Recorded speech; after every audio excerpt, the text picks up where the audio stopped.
দেশের সামরিক বাহিনীর রাজনীতিতে হস্তক্ষেপ করা উচিত নয় বলে মন্তব্য করে সেনাবাহিনীর প্রধান জেনারেল ওয়াকারুজ্জামান বলেছেন, সেনাপ্রধান হিসেবে নিজের মেয়াদকালে আমি রাজনীতিতে নাক গলাবো না। আমি সেনাবাহিনীকে রাজনৈতিক পরিমণ্ডলে হস্তক্ষেপ করতে দেব না, এটা আমার স্পষ্ট অঙ্গীকার।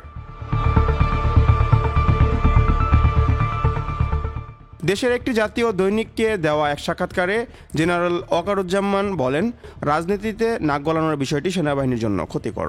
অতীতে এগুলো হয়েছে, আমরা অতীত থেকে শিখেছি, এটা কখনো ভালো ফল বয়ে আনেনি। এজন্যই আমার অঙ্গীকার হচ্ছে, সেনাপ্রধান হিসেবে নিজের মেয়াদকালে আমি রাজনীতিতে নাক গলাবো না।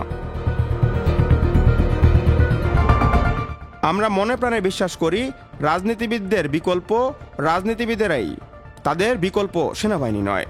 অন্তর্বর্তী সরকারকে সহায়তা করা নিয়ে এক প্রশ্নের জবাবে তিনি বলেন, আমরা অন্তর্বর্তী সরকারকে সহায়তা করেছি।